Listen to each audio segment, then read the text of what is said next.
Man who saved a person from a shark attack is now facing deportation. Put up for a mask. A man who rushed in, was an actual hero, decided to aid a girl who was bitten in Boca Grande, bitten by a shark, is now facing deportation. One of the men went into the water off Boca Grande to help after a 9-year-old girl was bitten this month by a shark. Luis Alvarez was arrested a few days later for driving without a license. He is now in Collier County Jail facing deportation. We have the details. 31 years of age, was stopped at about 1:30 a.m., June 14th, while driving on West Main Street without his headlights on. The Collier County Sheriff's Office arrest report says he was driving a gray SUV with a Rhode Island tag. When asked for his license, Alvarez called up a picture of his employment authorization card on his phone. He told the arresting officer in Spanish that he has been in the country for 2.5 years and never had a driver's license, the report stated. Alvarez was arrested for driving without a license and issued a warning for not having the headlights on. The arrest report says that Alvarez is from Nicaragua.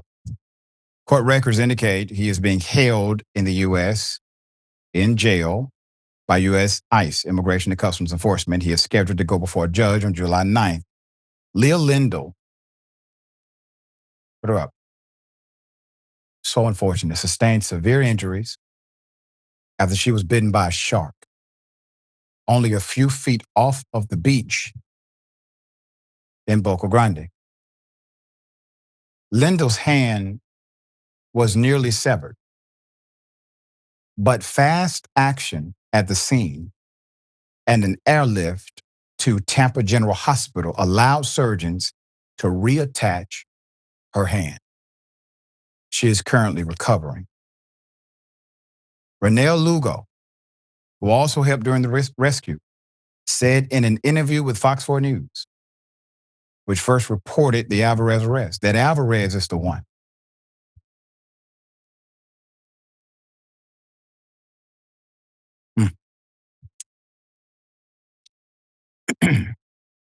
Alvarez went into the water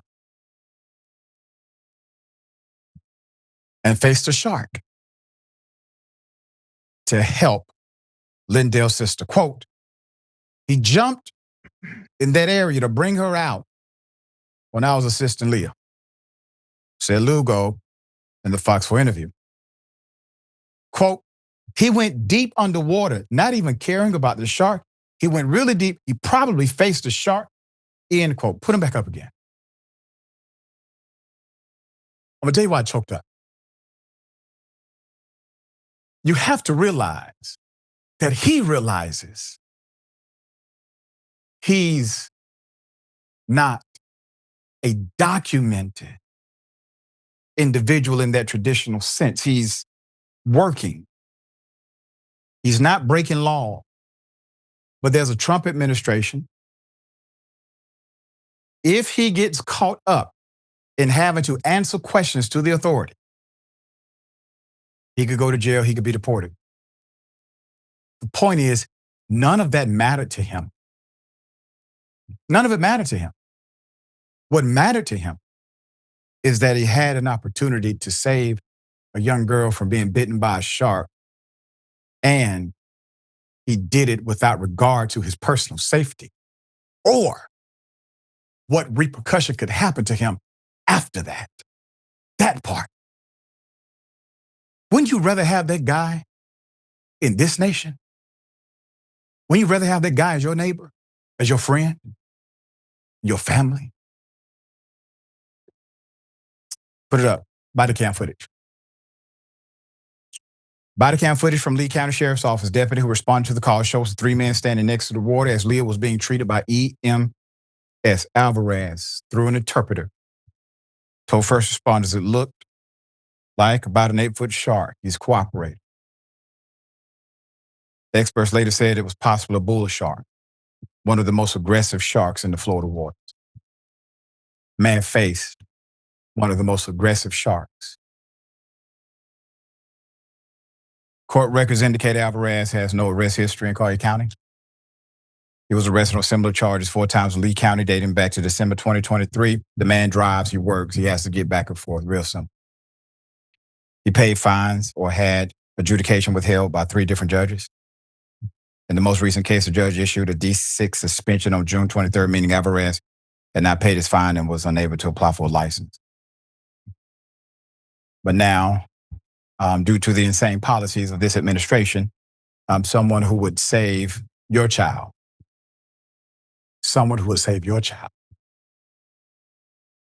is being booted out of the country. To MAGA, is this what Trump promised you? To the Christian evangelicals who go to church on Sunday, Bible study on Wednesday.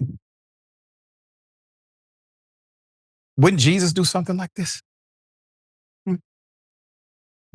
All right. Dear brother, thoughts?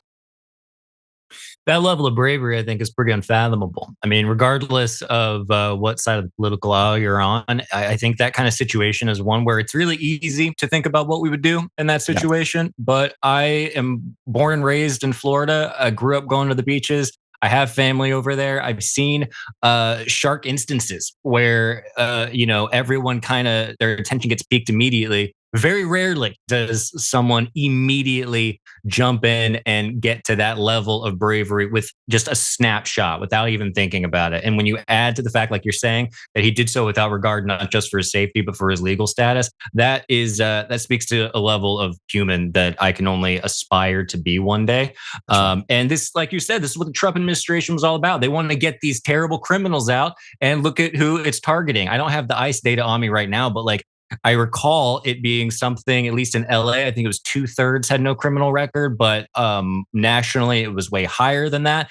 And the ones who did have a criminal record, it was a criminal record along the lines of not having a driver's license, which is something that you cannot get as a result of your legal status. And so it's like a circular problem anyway. But it's like that's who they're getting. This isn't a one-off thing. The people that they're grabbing are people who don't have criminal records, and the criminal records they do have are very often just administrative. And so when you couple that with an adorable girl who got her life saved, it's kind of hard to have a leg to stand on, I think, when you're these, as you said, Christian evangelicals who preach love. It's like, well, how do you square that circle?